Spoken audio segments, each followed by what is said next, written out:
We've seen the press. You see that teachers are the problem. I don't believe that we are the problem. We need to be part of the solution. I want to run a yes and campaign.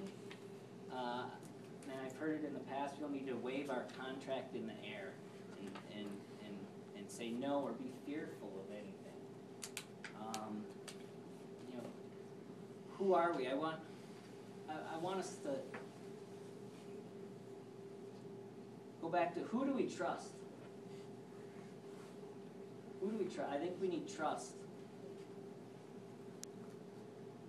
I think we need trust.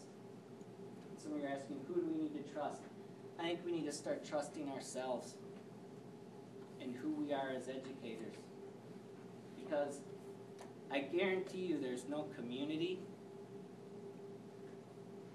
there's no business in the Twin Cities that has more compassionate, educated people than the people sitting here right now. And I don't think that even we get convinced that we aren't deserving. Because we are. Because we're working hard. And I heard John mention that we need to, welcome legislators into our classrooms. And we need to trust ourselves that we can do that. We're educators. We're most of the trained professional people in any community in the world. Every community has educators. We need to start trusting ourselves. One thing I know I forgot to mention, the day we met was in Crosby, Ironton. Oh, strike. Okay? On the strike. 0 degrees. You let me hold the sign. Okay? That's another experience I had. Let me get my steering wheel back and get back on track. But let me finish up just with back to the trust. Healthcare providers and doctors take a Hippocratic oath. Okay? No matter what, they'll do anything for their patients. I think as teachers, we need to take that Hippocratic oath that no matter what test scores, what data we have, we're going to do what's right for kids and families. Because I know you've heard that there's tough times coming, but this can be a time for opportunity if we trust ourselves and give ourselves credit for how educated and compassionate we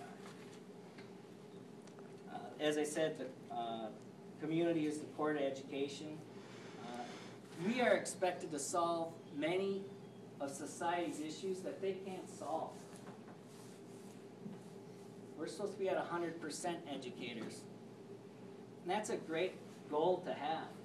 But I feel at times we are wanting to drive a Jaguar on a forward-focused budget. And that's okay to have those lofty expectations, but let's be realistic about them. Back at Hamlin, we talked a lot about reform and teacher standards and achievement and evaluation. And student standards are up here. They're rising. An alternative licensure, okay, an alternative route to licensure. It's creating less rigor for teachers. And I'm okay as long as we keep the rigor high that we've all done.